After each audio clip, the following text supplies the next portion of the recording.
आज Indian share बाजार में आग लग गई है और सारे के सारे पोर्टफोलियो जो रेड हो गए थे वो ग्रीन हो चुके हैं। इंडिया यूएस की जो डील हुई है उसके ऊपर कुछ क्वेश्चंस उठ रहे हैं, लेकिन यहां पे जो टैरिफ लगे हुए थे वो डायरेक्टली 18% के हो गए हैं जो 50% पर थे। इसी के साथ साथ सिल्वर के अंदर एक रिकवरी भी देखने को मिलती है और आईएनआर संभलता दिख गया। और ये जो फॉल आईएनआर में आ रहा था भाई साहब, जिस हिसाब से ये उठा है ये सिर्फ देखते ही बनता है। तो शेयर बाजार के अंदर क्या हुआ और क्यों मैं इतना ज्यादा खुश हूं और क्यों अब शेयर बाजार यहां से अपना रुख बदल सकता है। सो मेरा नाम है अभिषेक उपाध्याय, आप देख रहे हो कॉफी थिंकर्स। पूरी चीजें सुनोगे ना आपको भी मजा आ जाएगा। शुरू करते हैं वीडियो। सबसे पहले शुरू करते हैं टैरिफ से। जो हमारे ऊपर 50% का टैरिफ लगा हुआ था वो 50% का टैरिफ हट गया है। वो 50% का टैरिफ कैसे आया था? 25% का टैरिफ फ्लैट सबके ऊपर लगा था। इसी के साथ साथ जो 25% का टैरिफ था वो हम पे इसलिए लगा था क्योंकि हम रशिया से क्रूड ऑयल खरीद रहे थे। अब ये टैरिफ हट करके 18% का हो गया। और ये 18% का टैरिफ कितना ज्यादा इंपॉर्टेंट है शेयर बाजार के लिए ये आपने देख लिया। इसलिए मैं कहता हूं कि जो ट्रेड डील होती है ना वो एक गजब की चीज है। जैसे ईयू के साथ ट्रेड डील हुई हमारी, वहां पर बाजार में पॉजिटिविटी आई। अगर हमारे साथ अभी जो यूएस के साथ डील हुई है इसके अंदर भी एक मेजर पॉजिटिविटी आई। तो जो लोग कहते हैं कि ट्रेड डील से क्या फर्क पड़ता है, आत्मनिर्भर भारत, आज आप बाजार को देखो। और जो लोग आपको बार बार कहते थे ना बेरिश हो जाओ सब बर्बाद हो गया, आज उनके मुंह पर भी एक धक्का लग गया होगा कि भाई हुआ क्या है। हुआ क्या आज बाजार के अंदर जो हुआ ये एक सेंटीमेंट था। आपको मैं आगे बताऊंगा ये क्यों सेंटीमेंट था और आगे क्या होगा। लेकिन यहां पर एक मेजर क्वेश्चन निकल के आ रहा है पीयूष गोयल के साइड से कि भाई जो डील हुई है क्या इसके अंदर यहां पे जो इंडियन फार्मर्स हैं उसको बचाया गया है। क्योंकि जो डोनाल्ड ट्रंप है उसने ये बोल दिया है कि भाई हमारे जो एक्सपोर्ट्स हैं वो ऑलमोस्ट जीरो हो जाएंगे। अब जीरो कैसे होंगे, कहां होंगे, हम किस किस चीज पे जीरो टैरिफ करने वाले, ये एक क्वेश्चन है। अब इसके ऊपर कोई क्लैरिटी नहीं है। दूसरी चीज, जो इंडियन फार्मर हैं, जो हमारा एग्रीकल्चर मार्केट है, क्या इसको ओपन किया गया या नहीं किया गया, और किया गया तो कितना किया गया जिससे हमारे फार्मर्स को सेव किया जाए, इसके ऊपर भी अब एक बड़ा क्वेश्चन मार्क है क्योंकि इसके ऊपर अभी कोई डिटेल नहीं आई है। लेकिन नेट अगर देखा जाए तो आज की जो मार्केट रही वो ग्रीन रही। सबसे ज्यादा बेनिफिट किसको होता है? सबसे ज्यादा बेनिफिट हमारे बड़े लोगों को होता है। अदानी के सारे स्टॉक आज पागलों की तरह भागते हुए दिखे और उसको ज्वाइन करता है जियो फाइनेंशियल्स। मतलब क्या है कि भाई डील हो गई, आपको और मुझे कुछ मिले ना मिले, इन लोगों को तो सब कुछ मिला हुआ है। जो हमारी सरकार की दोस्ती हुई है लोगों से, उनके दोस्त को बड़ा बेनिफिट होने वाला है। तो ये डील आपके लिए मेरे लिए जितनी इंपॉर्टेंट है उससे भी ज्यादा इंपॉर्टेंट हमारे दिग्गज लोगों के लिए, टॉप 0.0001% लोगों के लिए ये डील सबसे ज्यादा इंपॉर्टेंट थी। लेकिन अब बात करते हैं कि यहां से एक बुल रन आने की क्यों उम्मीद बनती जा रही है। सबसे पहले आप ये समझो, अगर आप पाकिस्तान उठाओगे, वियतनाम उठाओगे, बांग्लादेश उठाओगे, ये चाइना उठाओगे, चाइना के ऊपर 30% का टैरिफ है और इन सारी कंपनीज के ऊपर, इन सारी कंट्रीज के ऊपर अप्रॉक्सीमेटली 19% का टैरिफ है। अब इंडिया इस समय पे काफी ज्यादा पीछे चला गया था क्योंकि हम पे 50% के टैरिफ पड़ गए थे और हमारा जो टेक्सटाइल सेक्टर था वो ऑलमोस्ट ध्वस्त हो गया था। अगर आप गोकुल दास के इन्वेस्टर हो, नाउ आपको ये गोकुल दास जो स्टॉक है अब आपको रॉकेट बनता हुआ दिखने वाला है बहुत जल्दी। क्यों कह रहा हूं मैं ऐसा? सबसे पहले समझो, जो टेक्सटाइल इंडस्ट्री है वो धाराशाही हो गई थी क्योंकि टैरिफ इतने ज्यादा थे। और आज की डेट के अंदर क्या हो रहा है कि जो ये सारी कंट्रीज हैं, इन सारी कंट्रीज के ऊपर टैरिफ ज्यादा और इंडिया के ऊपर टैरिफ कम है।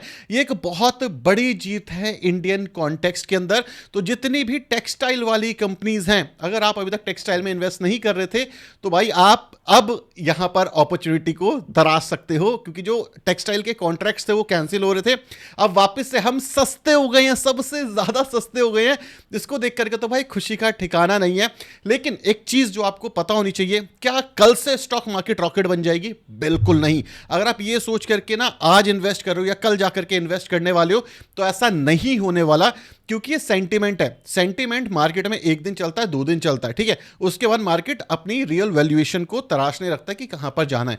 अब क्या होगा, अब जो ट्रेड्स हैं हमारे वापस बढ़ेंगे। अगर आपको याद होगा जब हम पे टैरिफ लगे थे तो काफी सारी बड़ी बड़ी यूएस की कंपनीज थी, उन्होंने हमसे कॉन्ट्रैक्ट कैंसिल कर दिए थे। जैसे कि वॉलमार्ट ने इंडिया के साथ कॉन्ट्रैक्ट कैंसिल कर दिए थे काफी सारी चीजों के ऊपर। अब वॉलमार्ट वापस से जो कॉन्ट्रैक्ट है वो हमें देगा, जिससे क्या होगा, हमारी कंपनीज के रेवेन्यूज बढ़ेंगे और जो वो रेवेन्यूज बढ़ेंगे तो हमारी कंपनीज वैल्यूएशन पर्सपेक्टिव से ऊपर जाना शुरू करेगी। तो अभी ऐसा कुछ नहीं हो रहा कि कल से चीजें बहुत बढ़िया हो जाएंगी, नहीं। अभी भी यहां पर पेन पॉइंट रहेगा 2 महीने, 6 महीने, साथ भर। आप ये समझो कि जब भी ऐसी सिचुएशन आती है ना कि भाई साहब कुछ ऐसा हो गया कि चेंज हो गई, चीजें पूरी तरीके से चेंज हो गई, तो उस समय पे कुछ ही नहीं होता, उस समय पे सेंटिमेंट होता है। जैसे बजट वाले दिन अगर आप मेरी वीडियो देखी होगी आपने, तो मैंने वहां पे कुछ चुनिंदा 5, 7, 10 स्टॉक्स की बात करी थी। आज की डेट में, कल को छोड़ दो और आज देख लो, ये सारे स्टॉक्स अप्रॉक्सीमेटली 10% से ज्यादा की अपमूव दे चुके हैं। क्यों दे चुके हैं? क्योंकि वहां पे हमने फंडामेंटल एनालिसिस कही थी कि जो बजट आया उससे इन सब स्टॉक्स से कुछ लेना देना ही नहीं था। जो हमारा बाजार था ये करेक्ट कर रहा था, इसलिए तगड़े स्टॉक्स गिर गए थे। अब जिन लोगों ने थोड़ा पैसा बजट वाले दिन डाला होगा या बजट के नेक्स्ट डे डाला होगा, कल डाला होगा, आज वो खुश होंगे क्योंकि पोर्टफोलियो जो हरा भरा हुआ है वो देखते ही बनता है। और वो सारे के सारे स्टॉक सस्ते प्राइस में मिल रहे थे। अब अगर मैं बीएससी की बात करूं, अब बीएससी क्या नहीं चलेगा? फॉर श्योर बीएससी हमें चलता हुआ दिखेगा। क्या कैंप्स नहीं चलेगा? कैंप्स चलता हुआ दिखेगा हमें। आने वाले टाइम पे हमें सीडीएसएल चलता हुआ दिखेगा। क्यों चलते हुए दिखेंगे ये स्टॉक? ये स्टॉक इसलिए चलते हुए दिखेंगे क्योंकि आने वाले टाइम पे अब बुल रन आने वाला है। अब आप बोलोगे यार बुल रन बड़ी जल्दी से नहीं हो गया। भाई सबसे पहले समझो, मार्केट चीजों को डिस्काउंट करती है। ये जो आपने आज रैली देखी, ये डिस्काउंट हो गया। अब इस न्यूज का इंपैक्ट आपको कल नहीं दिखेगा। कल बाजार अगर बढ़ेगा तो वो रेवेन्यूज के बेसिस पे बढ़ेगा। 1 साल बाद अगर बाजार बढ़ेगा तो वो रेवेन्यूज के बेसिस पर बढ़ेगा। न्यूज के बेसिस पे जो होना था आज आपके सामने हो चुका है। अब कुछ नहीं होने वाला न्यूज के बेसिस पे।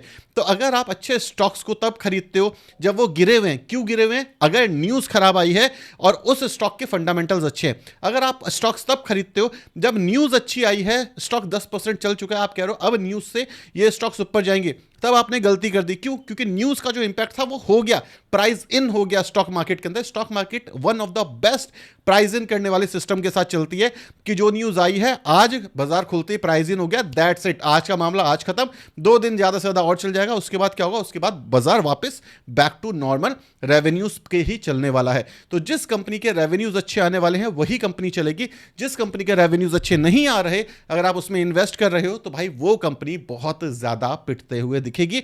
इसी के वाइस वर्सा है कि जो कंपनी अच्छा कर रही है, फंडामेंटली सॉलिड है, अगर आप उसको बेच रहे हो क्योंकि न्यूज उसके अगेंस्ट खराब आ गई है, तो भाई वो कंपनी वापस पॉप अप कर लेगी।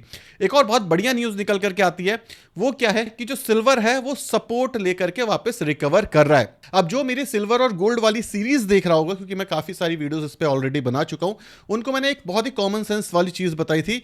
आरएसआई जब 40 के नीचे हो या 50 के नीचे हो, बाय करना है। आरएसआई जब 70 के ऊपर हो तब बेचना है। ये जो गिरावट आपको दिखी थी ना सिल्वर के अंदर, ये जो सिल्वर के अंदर गिरावट थी, ये वाली गिरावट 31% की हो गई थी। आरएसआई 40 के आसपास टूट चुका है और यहां पे न्यूज आ गई कि अरे भाई ये जो बड़े बड़े लोग हैं ना, ये सिल्वर को बेच रहे हैं। ठीक है, एक न्यूज मैंने भी बताई थी, वो मैं आपके साथ शेयर करूंगा कि जो बड़े बड़े लोग हैं ना वो सिल्वर को बेच रहे हैं। गोल्डमैन सैक्स सिल्वर को बेच रहा है। बिल्कुल उन्होंने सिल्वर बेच दिया, पर पता है उसके बाद उन्होंने क्या किया?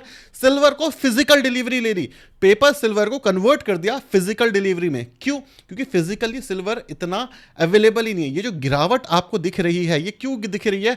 मैं आपको सेम चीज बोलता हूं बार बार, ये वॉल्यूम्स देखो, ये वॉल्यूम्स रियल डिलीवरी के वॉल्यूम्स नहीं है, ये वॉल्यूम्स फ्यूचर एंड ऑप्शन के वॉल्यूम्स हैं। सो अगर आप सिर्फ ये सोच रहे हो कि यार जो सिल्वर है ये बर्बाद हो जाएगा या ये चीज खराब हो जाएगी, नहीं, आपको ये समझना है रीजन क्या है। एग्जांपल दे देता हूं, एक बहुत बड़ी न्यूज बीच में चल रही थी, अभी इसके ऊपर और प्रोग्रेस हो चुका है। क्या था वो? कि भाई जो चाइना है ना, उसने सिल्वर को रिप्लेस कर दिया है कॉपर से, कि अब जो हमारा सोलर पैनल है उसके ऊपर हम सिल्वर नहीं कॉपर यूज करेंगे। राइट, ये न्यूज चल रही है और इसके ऊपर काफी ज्यादा प्रोग्रेस हो भी रही है। लेकिन क्वेश्चन ये है कि भाई सोलर से तो आप सिल्वर को रिप्लेस कर दोगे, लेकिन उसके बावजूद जो ईवी गाड़ियां हैं उसमें सिल्वर को कैसे रिप्लेस करोगे? उसमें तो आप नहीं कर सकते।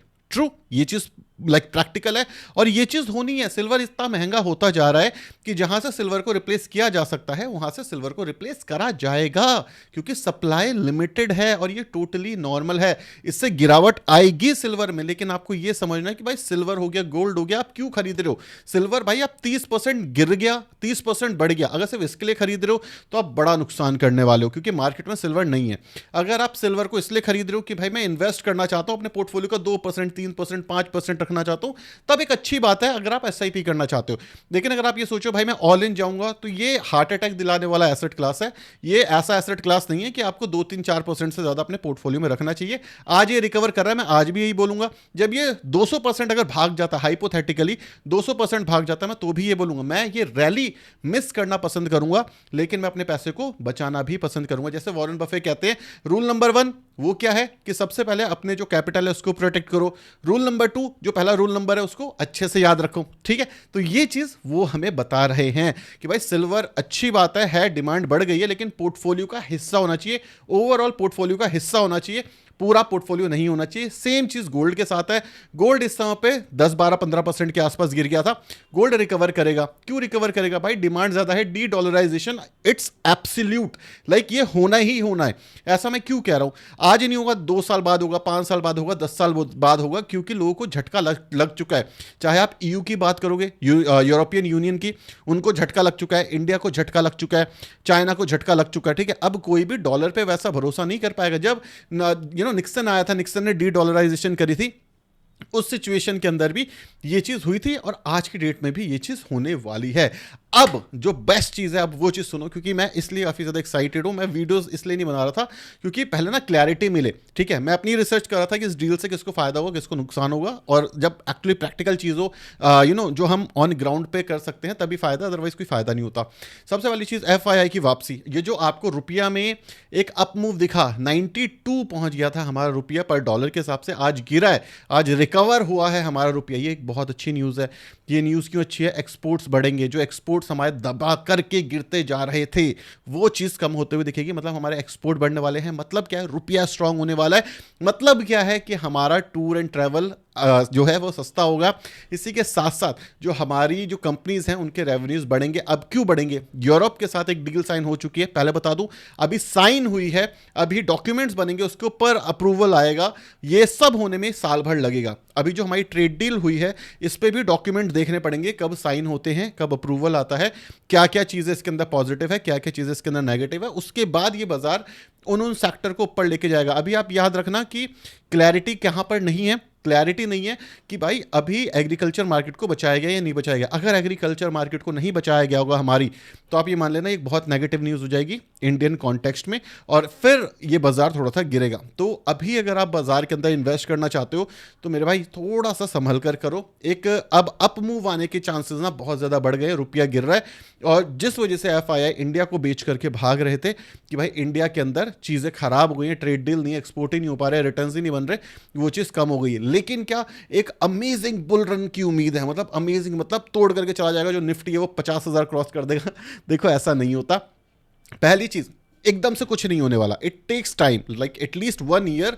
ये आपकी वैल्यूएशंस को कम करेंगे, आपके रेवेन्यूज बढ़ेंगे। जब वैल्यूएशंस कम होगी तब मार्केट इसको ऊपर लेकर के जाएगी। सेकंड चीज, सबसे बड़ा खतरा क्या है हमारे इस समय पर स्टॉक मार्केट के लिए? हमारे जो लॉन्ग टर्म कैपिटल गेन और शॉर्ट टर्म कैपिटल गेन 12.5% से 20.5% के बीच में जो है, शॉर्ट टर्म और लॉन्ग टर्म, ये सबसे बड़ा खतरा है हमारे लिए कि भाई फॉरेन इंस्टीट्यूशन इन्वेस्टर्स इंडिया नहीं आ रहे हैं।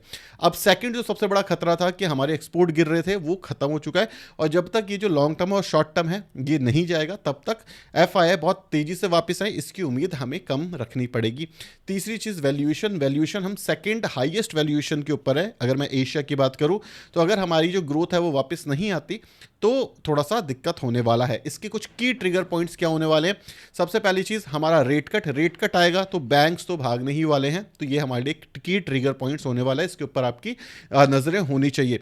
आने वाले टाइम पे क्या हो सकता है अगर मैं डिस्कस करूं तो देखो, आने वाले टाइम पे ना एक बहुत अमेजिंग चीज है कि ट्रंप के ऊपर आप भरोसा नहीं कर सकते। ट्रंप कब पलट जाएगा किसी को नहीं पता, ये एक मेजर क्वेश्चन है। सेकंड चीज, ट्रंप ने ये अपने सोशल ट्रुथ के ऊपर बोला हुआ है, जो उसकी खुद की वेबसाइट है जहां पे वो ये सारे कमेंट करता है, वो ट्विटर पे कमेंट नहीं करता। तो उसने ये चीज बोली थी, हम रशिया से ऑयल नहीं लेंगे और अप्रॉक्सीमेटली $50 बिलियन का हम इंपोर्ट करेंगे यूएस से। अब जो मोदी जी की स्टेटमेंट आती है, मोदी जी के स्टेटमेंट में ये चीजें मेंशन नहीं है, तो ये कॉन्ट्रडिक्ट है। ये पीयूष गोयल ने भी बोला है कि भाई इसके ऊपर क्लैरिटी दो, हमारे इसके ऊपर क्लैरिटी नहीं है। तो अभी अगर जो ट्रंप ने बोला वो चीज़ हो गई तब तो ये डील ठीक है, चल सकती है। लेकिन अगर ये चीज़ नहीं होती तो क्या ये डील सस्टेन करेगी? अभी एक बहुत बड़ा क्वेश्चन मार्क है, क्योंकि क्लैरिटी नहीं है हमारी साइड से, हमने क्लैरिटी नहीं दी।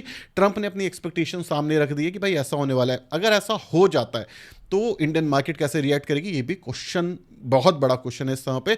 तो अभी जब तक डील की डिटेल सामने नहीं आती तो प्लीज जा करके ऐसे स्टॉक्स मत खरीदना जो आपको लगता है कि एक्सपोर्ट ओरिएंटेड हैं, अभी चीजें शुरू हो जाएंगी। नहीं, जब तक डील एकदम ब्लैक एंड व्हाइट में क्लियर नहीं होती तो आगे चल करके एक्सपोर्ट लगेंगे नहीं लगेंगे। आपको पता है जो ट्रंप है वो उसके मूड स्विंग्स अलग हैं। रिसेंटली ईयू के ऊपर एक्स्ट्रा टैरिफ लगा दिए थे। क्यों लगा दिए थे टैरिफ? क्योंकि भाई वो हमारी बात नहीं मान रहे थे ग्रीनलैंड को लेकर के। तो इंडिया अगर रशिया से ऑयल लेना बंद नहीं करता, और बंद क्यों करेगा, सिंपल सी बात है, हमारे जो बेस्ट पार्टनर है, हमारा जो बेस्ट कह सकते हैं कि हमने जिसके साथ काफ़ी टाइम स्पेंड किया है, हमारे लिए जो हमेशा खड़ा रहा है, आप उसके साथ तो वैसे भी ट्रेड डील खत्म नहीं कर सकते। और ट्रंप ने अनाउंस कर दिया कि भाई ऑयल लेना बंद हो जाएगा। तो ये लाइक ना कॉन्ट्राडिक्ट हो रहा है एक दूसरे से। अब दो चीज़ें हो सकती है इसके पीछे। सबसे पहला रीज़न हो सकता है कि जो ट्रंप है वो अपने लोगों को बता रहा हो कि भाई साहब हमने तो ये चीज़ कर दी है और हम लोग अपना काम करते रहें पीछे से। लेकिन अगर हमें ऑफिशियल फिगर नहीं मिलता, ऑफिशियली जब तक कोई स्टेटमेंट नहीं मिलती, मेरे हिसाब से तो एक क्वेश्चन मार्क रहेगा कि क्या क्लैरिटी होती है, कहाँ कहाँ पे हम टैरिफ कम करने वाले हैं, कहाँ कहाँ पर हम नहीं करने वाले, क्या ये जो चीज़ है ये साइन हो चुकी है, कब से ये डील इंप्लीमेंट होने वाली है। अभी इन चीज़ों के ऊपर क्वेश्चन मार्क है। क्या क्या कंडीशंस हैं ट्रंप की और क्या हम सारी कंडीशंस मान चुके हैं। हमने अनाउंस तो कर दिया, अनाउंस तो पहले भी बहुत कुछ हुआ है, जैसे ईयू की डील 2007 से चल रही है, 2-4 बार अनाउंस भी हो गई थी शायद, वो जितना मैं याद कर पा रहा हूँ, हो सकता है मैं गलत हूँ यहाँ पे, लेकिन अभी तक साइन नहीं हुआ। जैसे इस बार भी अनाउंस हुई तो हम लोग खुश हो गए, लेकिन क्या डील साइन हो चुकी है इस समय पे, क्या ये कब से इंपैक्ट होगी ये क्लियर आ चुका है? नहीं, ये चीज़ क्लियर नहीं हुई है। तो ये हमेशा एक क्वेश्चन मार्क रहने वाला है। आपका क्या पॉइंट ऑफ व्यू मुझे कमेंट सेक्शन में जरूर बताना। आपका पोर्टफोलियो आज ग्रीन है या नहीं ये भी मुझे बताना। Thank you so much for watching this video. Tata, bye bye, signing of.